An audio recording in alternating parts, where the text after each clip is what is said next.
नमस्कार दोस्तों, जैसा कि आप लोग सभी जानते हैं कि अपनी एसएससी जीडी की सीरीज चलाई जा रही है और सब जानते ही हैं। और नए बच्चों के लिए बता दूं कि ये हमारी सीरीज फुली डेडिकेटेड है एसएससी जीडी वाले बच्चों के लिए। 2027 के एग्जाम को देखते हुए ये सीरीज चलाई जा रही है, जिसमें हम इंपॉर्टेंट क्वेश्चंस को कवर कर रहे हैं और हम इंपॉर्टेंट फैक्ट को कवर करते हैं। हम इस प्रैक्टिस सेट में जो सबसे इंपॉर्टेंट बात है वो ये कि हम सबसे पहले इसमें हम देखते हैं शब्दावली, प्रशासनिक शब्दावली, फिर व्याकरण देखते हैं, व्याकरण की शब्दावली देखते हैं, पैराग्राफ देखते हैं और उसके बाद हम देखते हैं जो अपडेटेड क्वेश्चंस हैं वो सबको हम इसमें कवर करने की पूरी कोशिश करते हैं। तो चलिए, आज हमारी ये 14 नंबर की क्लास है। इससे पहले 13 क्लासेस ऑलरेडी हो रखी हैं, जिनकी प्लेलिस्ट हमने चैनल पर बनवा दी है। तो आप वहाँ से जाकर के चेकआउट कर लें, वो अपनी प्लेलिस्ट सेव भी कर लेना। उससे फ़ायदा ये होगा कि आप जब भी क्लास लेंगे तो उसको सीक्वेंस से आप देख सकते हैं। ठीक है, तो चलिए अपनी आज की हम क्लास शुरू कर लेते हैं। तो नमस्कार दोस्तों, अगर आप अपने अदम्य करियर अकेडमी के यूट्यूब चैनल पर नए हैं तो प्लीज़ पहले चैनल को सब्सक्राइब कर लें और इस चैनल को अपने दोस्तों के साथ भी साझा करें। और अगर कोई भी डाउट हो तो मुझे आप कमेंट बॉक्स में बता सकते हैं। एक सवाल बच्चों का बहुत ज़्यादा रहता है कि भाई इस क्लास की पीडीएफ कहाँ मिलेगी। तो देखो, इस क्लास की पीडीएफ आपको अपने अदम्य करियर अकेडमी के टेलीग्राम चैनल पर मिलेगी, जिसका लिंक आपको इस वीडियो के डिस्क्रिप्शन में मिलेगा, या फिर आप कमेंट बॉक्स में भी देख सकते हैं, या फिर अबाउट सेक्शन में जाएंगे जब आप यूट्यूब चैनल के, तो वहाँ से भी आप इस चैनल का, टेलीग्राम चैनल का लिंक प्राप्त कर सकते हैं। ठीक है, तो चलिए अब अपनी हम क्लास शुरू कर लें। अब कोई डाउट तो नहीं है आपका? चलिए फिर अपनी हम क्लास शुरू कर लेते हैं। तो आज हमारी क्लास का पहला क्वेश्चन यानी तीसरा क्वेश्चन है, जो कि हमारा तीसरा क्वेश्चन है, हालांकि ये हमारी क्लास का पहला क्वेश्चन है। ऐसा क्यों करते हैं हम उसके बारे में ऑलरेडी बता चुके हैं। और देखो, आज हमारी क्लास का जो टारगेट रहेगा वो 18 क्वेश्चन रहेगा और आपको 18 क्वेश्चंस करने हैं। क्लास जब समाप्त हो जाती है उस समय अपना फीडबैक देना है। सबसे पहले अपने स्टेट का नाम, ब्रैकेट में डिस्ट्रिक्ट का नाम, उसके बाद अपना HW प्रश्न का आंसर देना होता है। उसके बाद माई स्कोर करके आप अपना जो भी स्कोर बन रहा है स्कोर देंगे, फिर बताएंगे और उसके बाद आप अपना फीडबैक देंगे क्लास कैसी लगी, या आप किसी अन्य क्लास को चाहते हैं तो वो भी आप मुझे कमेंट बॉक्स में बता सकते हैं।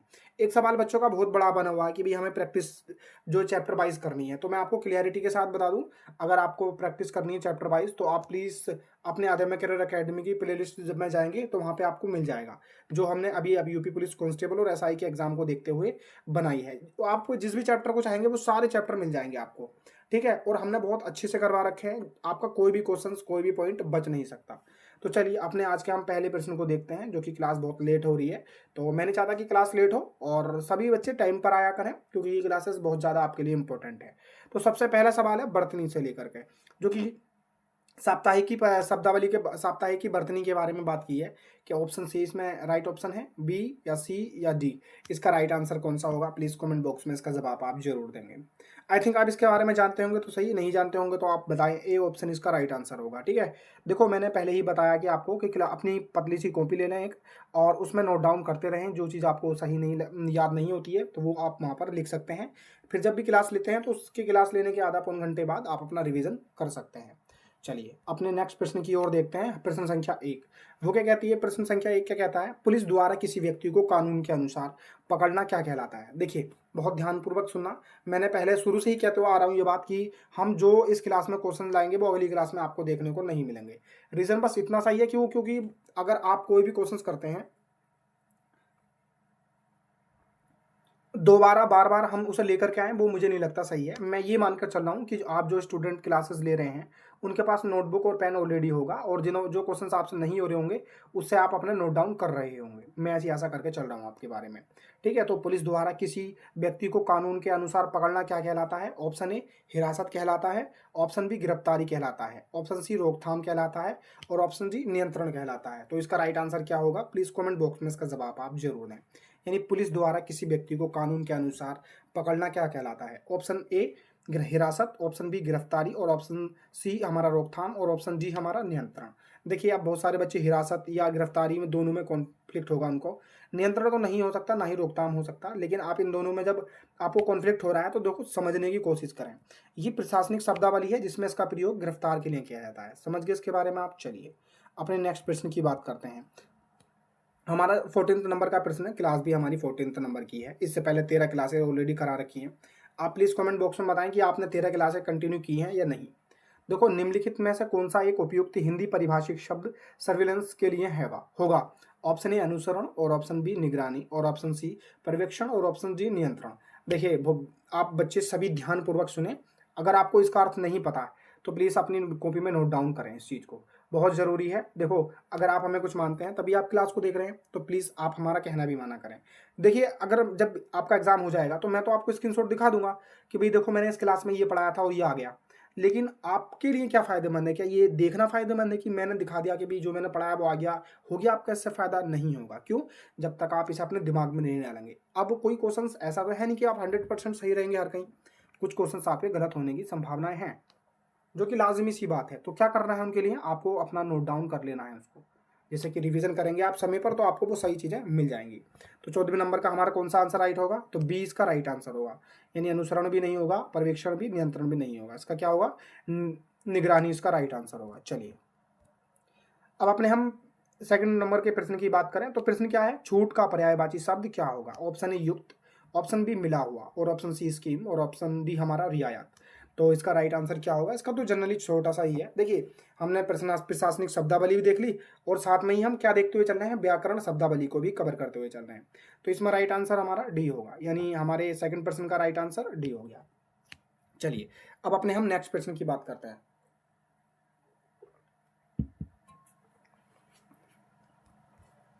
हमारा नेक्स्ट प्रश्न जो है वो पैराग्राफ से है। अब आप इसको ध्यानपूर्वक सुने, समझें, फिर उसके बाद उसका जवाब दें, जो कि 18वां प्रश्न है। अब बच्चे बोल रहे होंगे बहुत सारे कि सेकंड के बाद 18वां कैसे आ गया? देखिए मैं बस यही चाहता हूँ कि आप मानसिक रूप से भी क्लास में बैठें और शारीरिक रूप से भी क्लास में बैठें। ऐसा ना हो कि आप शारीरिक रूप से क्लास तो चल रही है आपकी, आप भी बैठे हैं पर आपका दिमाग कहीं और हो। अगर आपको ये चीज़ क्लिक हो रही है तो आप सही है। फिर बढ़ते शहरीकरण के साथ शहरों की सुरक्षा एक जटिल कार्य हो गया है। भीड़भाड़ वाले इलाकों में आतंकवाद और अपराध की संभावनाएं अधिक रहती हैं। आधुनिक समय में स्मार्ट सिटी परियोजना के तहत सीसीटीवी कैमरों का नेटवर्क बिछाया गया है। ये कैमरे न केवल अपराधियों को डराने का काम करते हैं बल्कि अपराध होने की स्थिति में पुलिस को महत्वपूर्ण वीडियो साक्ष्य भी प्रदान करते हैं। इसके साथ ही चेहरा पहचानने वाली तकनीकी फेशियल रिकॉग्निशन के माध्यम से संदिग्धों को ट्रैक करना आसान हो गया है। हालांकि नागरिकों की गोपनीयता यानी प्राइवेसी का सम्मान करना भी अनिवार्य है। उपयुक्त गद्यांश के आधार पर प्रश्न का उत्तर दें।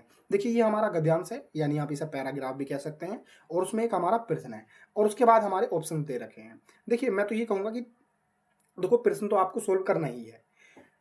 आपकी स्पीड इतनी ज़्यादा फास्ट होनी चाहिए और उसके साथ साथ समझने की कैपेबिलिटी भी होनी चाहिए। देखो आप इतना सबसे पहले प्रश्न को भी देख सकते हैं कि भाई देखो जो जिसको सरल लगे ना करने में वो करने आप। मैं ये नहीं कह रहा जो मैं कह रहा हूँ वो ही करें, आप थोप लें अपने ऊपर, नहीं। मैं ये कह रहा हूँ जो आपको अच्छा लगता हो या जिसमें आपकी ज़्यादा प्रैक्टिस हो उसको चीज़ को करने की कोशिश करें। देखिए अब बहुत सारे बच्चे ऐसे होंगे पहले प्रश्न पढ़ लेंगे, फिर ऑप्शन पर ध्यान दे लेंगे, फिर बाद में उसका पैराग्राफ पढ़ेंगे। रीज़न क्यों होता है ऐसा? ऐसा बच्चा इसलिए करता है कि हमें ये पता चल जाएगा कि हमारा क्वेश्चन क्या है, फिर हमें ये भी पता चल जाएगा कि हमें आंसर क्या ढूंढना है। तो इस वजह से बाद में वो पैराग्राफ पढ़ता है। जैसे कि सुरक्षा तकनीकों के उपयोग में किस बात का ध्यान रखना चाहिए, यानी सुरक्षा तकनीकों के उपयोग में किस बात का ध्यान रखना चाहिए। ऑप्शन ए नागरिकों की गोपनीयता का सम्मान रखना चाहिए, ऑप्शन बी केवल अधिक खर्च का करना चाहिए, ऑप्शन सी हमारे कैमरों का आकार का, और ऑप्शन जी हमारा कैमरों का रंग का। तो इसमें से कौन सा राइट आंसर होगा उसके लिए हम पैराग्राफ पढ़ लेते हैं। बढ़ते शहरीकरण के साथ शहरों की सुरक्षा एक जटिल कार्य हो गया है। भीड़भाड़ वाले इलाके में आतंकवाद और अपराध की संभावना अधिक रहती है। आधुनिक समय में स्मार्ट सिटी परियोजना के तहत सीसीटीवी कैमरे का नेटवर्क बिछाया गया है। ये कैमरे न केवल अपराधियों को डराने का काम करते हैं बल्कि अपराध होने की स्थिति में पुलिस को महत्वपूर्ण वीडियो साक्ष्य भी प्रदान करते हैं।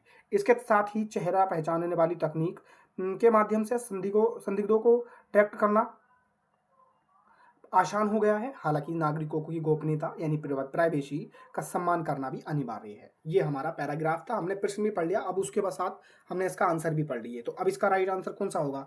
18 का राइट आंसर ए ही होगा। ठीक है, यानी नागरिकों की गोपनीयता का सम्मान। देखो इसमें ये बात आप कहाँ पर पाएंगे? देखो सुरक्षा तकनीकों के उपयोग में किस बात का ध्यान रखना चाहिए, तो आप इसे देखो यहाँ पर देख सकते हैं। इसमें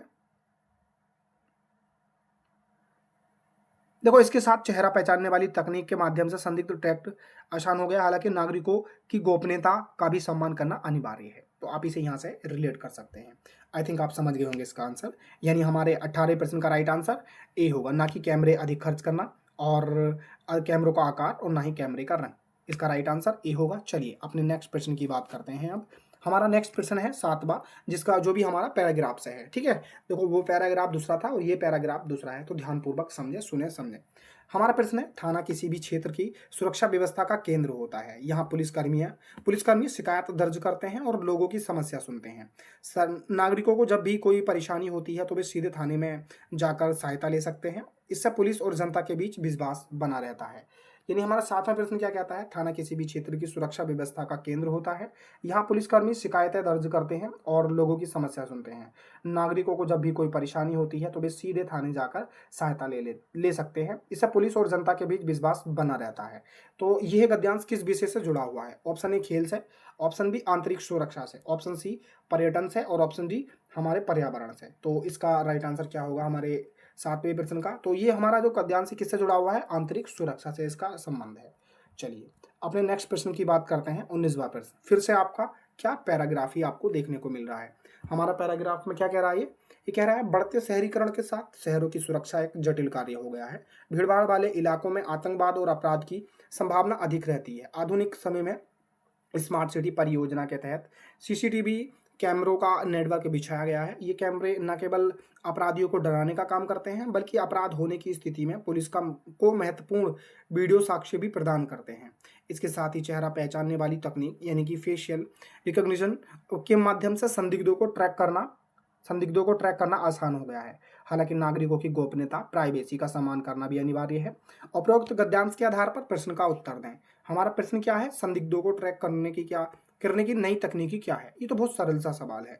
तो रेडियो तरंगे या चेहरे पहचानने वाली तकनीक, और ऑप्शन सी रडार प्रणाली, और ऑप्शन डी हमारा टेलीपैथी। देखिए आपको कभी कभी ऐसा भी लगता होगा जी जोन सा प्रश्न नहीं आ रहा है और आपको लग रहा है कि भाई मैं इस पर थोड़ा सा रिस्क ले सकता हूँ, तो तब आपको ऑप्शन से भी प्रश्न को करना होता है। अब ऑप्शंस में या तो कुछ अजीब जैसी चीज़ें दिखेंगी, यानी कि बड़ा प्रश्न, बड़ा आंसर मिलेगा, या इस टाइप के भी जो मिलेंगे, तो उसको आपको टिक कर देना चाहिए। अगर आपको रिस्क लेने में कोई प्रॉब्लम नहीं है, मान लीजिए इस प्रश्न में मुझे रिस्क लेने में कोई दिक्कत नहीं है, थोड़ा मुझे समझ में आ रहा है, बाकी मैं इसमें इस बात से सेटिस्फाई हो रहा हूँ कि ये ऑप्शन बहुत ज़्यादा अजीब है। कैसे है? बहुत लंबा है, बाकी सब बहुत छोटे छोटे हैं, और कुछ चीज़ें ब्रैकेट में होती हैं, तो उससे ये भी चीज़ क्लियर हो जाती है कि हाँ ये हो सकता है। मैं 100% नहीं कह रहा हूँ, पर हाँ हो सकता है। समझ गए इसके बारे में? चलिए 12वें प्रश्न की बात करें तो नीचे दिए गए शब्द की सही परिभाषिक शब्दावली क्या होगी? ऑप्शन ऑब्जेक्शन जो है इसका क्या सही शब्दावली होगी? देखिए मैंने जो आपसे वादा किया कि मैं इसमें आपको प्रशासनिक शब्दावली दूंगा, पैराग्राफ दूंगा, व्याकरण दूंगा, और उसके बाद व्याकरण शब्दावली दूंगा, और लास्ट में जो अपडेटेड क्वेश्चन हो सकेंगे वो भी मैं आपको इसमें कवर करने की पूरी कोशिश करूंगा। तो मैं आपके लिए वो कर रहा हूँ। आपका फर्ज, देखो मैं आपको ये पीडीएफ भी फ्री ऑफ कॉस्ट देता हूँ, क्लास भी फ्री ऑफ कॉस्ट। बस मैं आपसे यही चाहता हूँ कि प्लीज़ आप चैनल को सब्सक्राइब कर लें, दोस्तों के साथ साझा करें और उनसे भी करवाएं, और अपना फीडबैक आप जरूर दिया करें। ठीक है, तो हमारा 12वां प्रश्न क्या कहता है? नीचे दिए गए शब्द की सही परिभाषिक शब्दावली क्या होगी? यानी ऑब्जेक्शन का क्या सही शब्दावली होगा हिंदी में, वो आपको बताना है। ऑप्शन ए आपत्ति, और ऑप्शन बी स्वीकार, और ऑप्शन सी हमारा अभद्रता, और ऑप्शन डी हमारा अनुशासन। तो 12वें प्रश्न का हमारा राइट आंसर क्या होगा? प्लीज कमेंट बॉक्स में इसका जवाब दें। यानी ऑब्जेक्शन का राइट आंसर, आपत्ति इसका राइट आंसर होगा। चलिए अपने नेक्स्ट प्रश्न की बात करते हैं, जो कि हमारा 9वां प्रश्न है। अब 9वां प्रश्न क्या कहता है उसके बारे में देखें तो, अधिकारी द्वारा मौखिक निर्देश क्या होते हैं? ऑप्शन ए लिखित आदेश होते हैं, ऑप्शन बी पूर्व सूचना होती है, ऑप्शन सी मौखिक आदेश होते हैं, और ऑप्शन डी सिफारिश होती है। तो हमारे इस प्रश्न का राइट आंसर क्या होगा? 9वें प्रश्न का अधिकारी द्वारा मौखिक निर्देश क्या होते हैं? ऑप्शन ए लिखित आदेश होते हैं, ऑप्शन ए पूर्व सूचना होती है, मौखिक सोच आदेश होते हैं, और ऑप्शन डी सिफारिश होती है। तो हमारे इस प्रश्न का राइट आंसर क्या होगा वो आप कमेंट बॉक्स में इसका जवाब दें। तो 9वें प्रश्न का क्या आंसर होगा? अधिकारी द्वारा मौखिक निर्देश क्या होते हैं? तो अधिकारी द्वारा मौखिक निर्देश क्या होते हैं, ये प्रश्न आपका HW का है। तो इसका जवाब आपको कमेंट बॉक्स में देना है, और कैसे देना है मैं अभी आपको बताऊंगा ही इसके बारे में।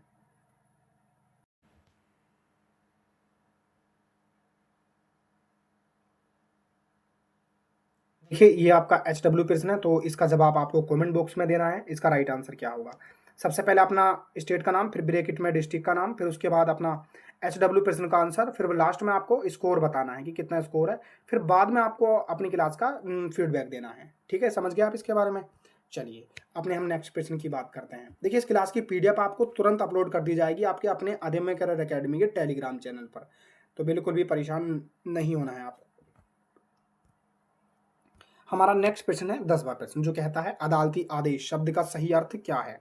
ऑप्शन ए स्वीकारोक्ति, और ऑप्शन बी हुआ आरोपी, और ऑप्शन सी जांच पड़ताल, और ऑप्शन डी हमारा कोर्ट द्वारा दिया गया निर्देश। तो इसका राइट आंसर क्या होगा, प्लीज कमेंट बॉक्स में इसका जवाब दें आप।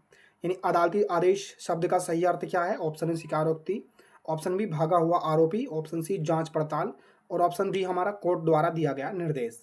तो इसका राइट आंसर क्या होगा, प्लीज कमेंट बॉक्स में इसका जवाब दें। अदालती आदेश शब्द का सही अर्थ क्या होगा, स्वीकारोक्ति, भागा हुआ आरोपी, ऑप्शन सी जांच पड़ताल, और ऑप्शन डी कोर्ट द्वारा दिया गया निर्देश। तो इसका राइट आंसर क्या होगा, प्लीज कमेंट बॉक्स में इसका जवाब दें। तो कोर्ट द्वारा दिया गया निर्देश इसका राइट आंसर होगा। समझ गए इसके बारे में। चलिए अपने नेक्स्ट प्रश्न की बात करते हैं, जो हमारा शब्दावली सॉरी पैराग्राफ का प्रश्न है। देखिए मैं एक बार में ही पैराग्राफ के क्वेश्चन इस बीच से नहीं लाया, क्योंकि जब आपको चीज़ें पता चल जाती है ना कि हाँ ये देखो, मिक्स प्रैक्टिस सेट करने का यही फायदा है कि आपको सारी चीज़ें सस्पेंस में हो, सारी चीज़ें सरप्राइज लगें, और उसको भी आप डील कर रहे हैं तो आपको लगना चाहिए कि हाँ अब मेरी मेहनत बिल्कुल सही है। तो हमारा प्रश्न क्या है, बढ़ते शहरीकरण के साथ शहरों की सुरक्षा एक जटिल कार्य हो गया है। भीड़ भाड़ वाले इलाकों में आतंकवाद और अपराध की संभावना अधिक रहती है। आधुनिक समय में स्मार्ट सिटी परियोजना के तहत सीसीटीवी कैमरों का नेटवर्क बिछाया गया है। ये कैमरे न केवल अपराधियों को डराने का काम करते हैं, बल्कि अपराध होने की स्थिति में पुलिस को महत्वपूर्ण वीडियो साक्ष्य भी प्रदान करते हैं। इसके साथ ही चेहरे पहचानने वाली कम तकनीकी यानी फेशियल रिकॉग्निशन के माध्यम से संदिग्ध को ट्रैक करना आसान हो गया है। हालांकि नागरिकों की गोपनीयता यानी प्राइवेसी का सम्मान करना भी अनिवार्य है। देखिए पैराग्राफ दे रखा है, उसका एक प्रश्न है, उसके बाद उसका आंसर देना होगा आपको। पैराग्राफ क्या है, बढ़ते शहरीकरण के साथ शहरों की सुरक्षा एक जटिल कार्य हो गया है। भीड़ भाड़ वाले इलाके में आतंकवाद और अपराध की संभावना अधिक रहती है। आधुनिक इस समय में स्मार्ट सिटी परियोजना के तहत सीसीटीवी कैमरों का नेटवर्क बिछाया गया है। ये कैमरे न केवल अपराधियों को डराने का काम करते हैं, बल्कि अपराध होने की स्थिति में पुलिस को महत्वपूर्ण वीडियो साक्ष्य भी प्रदान करते हैं। इसके साथ ही चेहरा पहचानने वाली तकनीक फेशियल रिकॉग्निशन के माध्यम से संदिग्ध को ट्रैक करना आसान हो गया है। हालांकि नागरिकों की गोपनीयता यानी प्राइवेसी का सम्मान करना भी अनिवार्य है। उपरोक्त गद्यांश के आधार पर प्रश्न का उत्तर दें। हमारा प्रश्न क्या है, शहरी सुरक्षा को क्या चुनौतीपूर्ण बनाता है। हमारा प्रश्न क्या है, हमारा प्रश्न है शहरी सुरक्षा को क्या चुनौतीपूर्ण बनाता है। ऑप्शन ए हर जगह पेड़ होना, ऑप्शन बी बढ़ता शहरीकरण और भीड़ भाड़, और ऑप्शन सी सौर ऊर्जा का उपयोग, और ऑप्शन डी हमारा शहरों में सड़कों की कमी। तो हमारे 17वें प्रश्न का राइट आंसर क्या है, प्लीज कमेंट बॉक्स में इसका जवाब दें। यानी शहरी सुरक्षा को क्या चुनौतीपूर्ण बनाता है। देखो बढ़ते शहर के साथ, इसमें राइट आंसर कौन सा होगा पहले आप वो बताएं। तो इसका राइट आंसर कौन सा होगा, बी। कहाँ देख सकते हैं आप, देखो बढ़ते शहरीकरण के साथ शहरों की सुरक्षा एक जटिल कार्य हो गया है। तो आप इसे यहाँ से देख सकते हैं, शहरी सुरक्षा को क्या चुनौतीपूर्ण बनाता है, बढ़ते शहरों के शहरीकरण और भीड़ भाड़। समझ गए आप इसके बारे में। चलिए अपने नेक्स्ट प्रश्न को देखते हैं।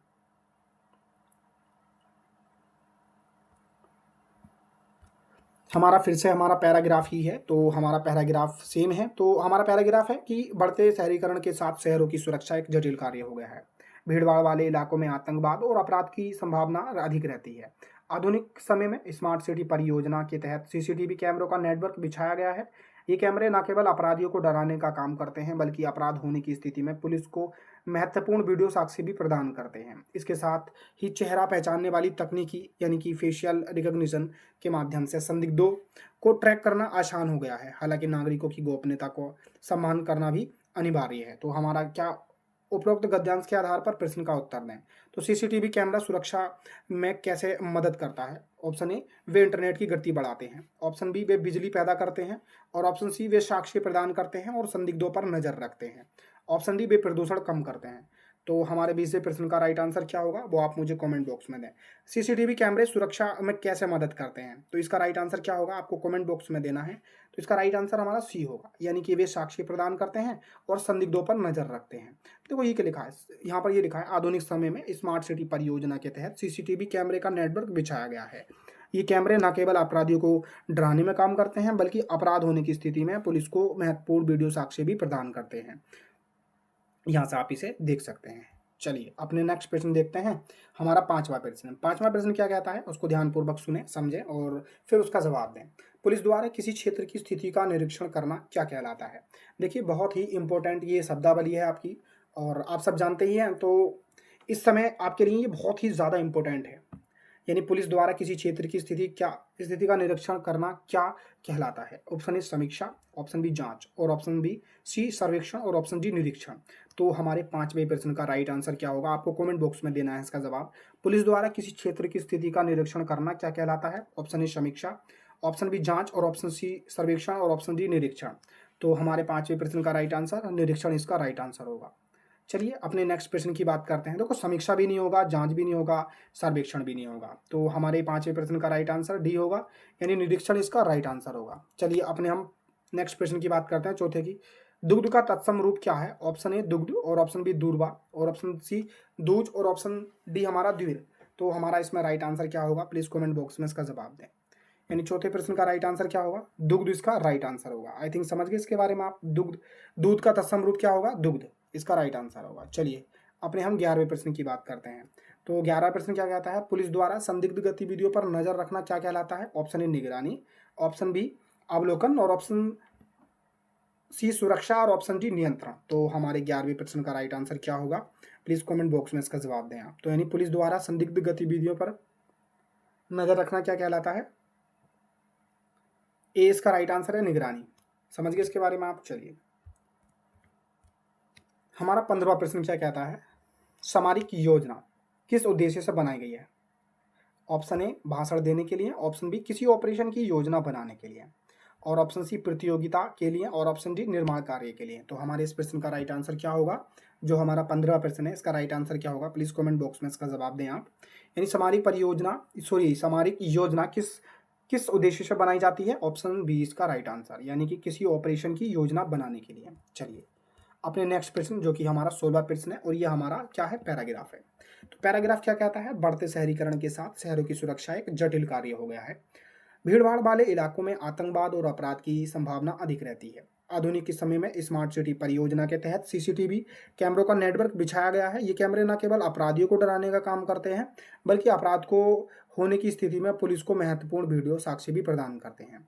इसके साथ ही चेहरा पहचानने वाली तकनीक यानी फेशियल रिकॉग्निशन के माध्यम से संदिग्धों को ट्रैक करना आसान हो गया है। हालांकि नागरिकों की गोपनीयता का सम्मान करना भी अनिवार्य है। उपरोक्त गद्यांश के आधार पर प्रश्न का उत्तर दें।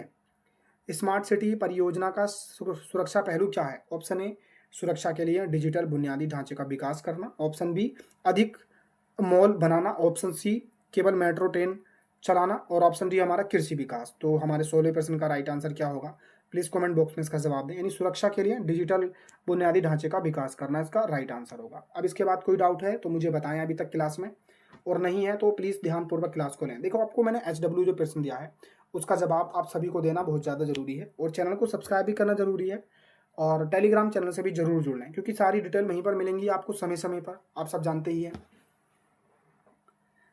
चलिए अपने नेक्स्ट प्रश्न की ओर देखते हैं। तो हमारा नेक्स्ट प्रश्न है 8वां, जो कहता है कि सुरक्षा कर्मी का कार्य क्षेत्र क्या कहलाता है। देखिए सारे सवाल इसमें इतने इंपॉर्टेंट है ना कि आप इसका अनुमान भी नहीं लगा पाएंगे।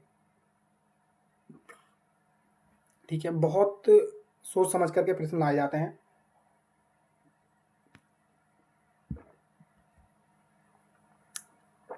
सुरक्षा कर्मी का कार्य क्षेत्र क्या कहलाता है? ऑप्शन ए आदेश पत्र, और ऑप्शन बी हमारा सेवा पुस्तिका, ऑप्शन डी सी हमारा तैनाती स्थल, और ऑप्शन डी हमारा नोटिस बोर्ड। तो हमारे 8वें प्रश्न का राइट आंसर क्या होगा, सुरक्षा कर्मी का कार्य क्षेत्र क्या कहलाता है? आदेश पत्र कहलाता है, या सेवा पुस्तिका कहलाता है, तैनाती स्थल कहलाता है, या नोटिस बोर्ड कहलाता है? तो हमारे 8वें प्रश्न का राइट आंसर तैनाती स्थल इसका राइट आंसर होगा, ना कि सेवा पुस्तिका। पुस्तिका से तो कोई मतलब नहीं होगा, स्थल ही होगा ना, क्यों कार्य क्षेत्र की बात की है, बोर्ड भी नहीं होगा इसका राइट आंसर। सेवा पुस्तिका मैंने पिछले उसमें बताए थे, आदेश पत्र के बारे में मैंने बताया था आपको। चलिए अब हमारी क्लास समाप्ति की ओर है, तो अभी फिलहाल लास्ट नहीं हुई है। तो हमारा छठा प्रश्न जो है वो क्या कहता है, सुरक्षा जोखिम आकलन क्यों किया जाता है? ऑप्शन ए त्योहारों की योजना के लिए, ऑप्शन बी संभावित खतरों को समझने और सुरक्षा रणनीति बनाने के लिए, ऑप्शन सी चित्रकारी के लिए, और ऑप्शन डी खेल प्रतियोगिता के लिए। यानी सुरक्षा जोखिम आकलन क्यों किया जाता है? ऑप्शन ए त्योहार की योजना के लिए, ऑप्शन बी संभावित खतरों को समझने और सुरक्षा रणनीति बनाने के लिए, और ऑप्शन सी चित्रकारी के लिए, और ऑप्शन डी खेल प्रतियोगिता के लिए। तो हमारे छठे प्रश्न का राइट आंसर क्या होगा, मुझे प्लीज कमेंट बॉक्स में बताएं इसका राइट आंसर। देखिए सुरक्षा जोखिम आकलन का क्यों बनाया जाता है? त्योहारों की योजना के लिए नहीं, चित्रकारी के लिए नहीं, खेल प्रतियोगिता के लिए नहीं, संभावित खतरों को समझने और सुरक्षा रणनीति बनाने के लिए, इसका राइट आंसर हो गया। चलिए अपने नेक्स्ट प्रश्न की बात करते हैं, जो कि 13वां प्रश्न है। क्या कहता है 13वां प्रश्न हमारा? नीचे दिए गए विकल्पों में से शुद्ध शब्द कौन सा है? ऑप्शन ए संसारिक, देखो सांसारिक ही लिखा है पर इसका क्या शुद्ध वर्तनी है वो बताना है। ऑप्शन बी संसारिक, और ऑप्शन सी हमारा सांसारिक, और ऑप्शन डी हमारा सांसारिक। तो आज हमारे जो हैं वो 2 एचडब्ल्यू प्रश्न हो गए। आई थिंक आप इसके बारे में समझ ही रहे होंगे, और इस जो हमारे 2 क्वेश्चन एचडब्ल्यू हैं, तो आपको कमेंट बॉक्स में इसका जवाब देना है। सबसे पहले अपने स्टेट का नाम, फिर हमारे डिस्ट्रिक्ट का नाम, उसके बाद अपना जो भी आपका एचडब्ल्यू प्रश्न का जवाब है वो आपको देना है कमेंट बॉक्स में। उसके बाद अपना स्कोर बताना है। 18 क्वेश्चनों का था स्कोर, आपका कितना है? फिर उसके बाद अपना फीडबैक देना है कि आपका कैसा लगी क्लास, या आपको किसी और सब्जेक्ट पे क्लास चाहिए या नहीं चाहिए, सारी चीज़ें, या कुछ इंप्रूवमेंट चाहते हैं तो आप मुझे वो भी बता सकते हैं। चलिए आज के लिए इतना ही, बहुत बहुत धन्यवाद आपका। और इस क्लास की पीडीएफ तुरंत चैनल पर अपलोड कर दी जाएगी, टेलीग्राम चैनल पर, तो उससे जुड़ना ना भूलें। आज के लिए इतना ही। जय हिंद, जय भारत, धन्यवाद।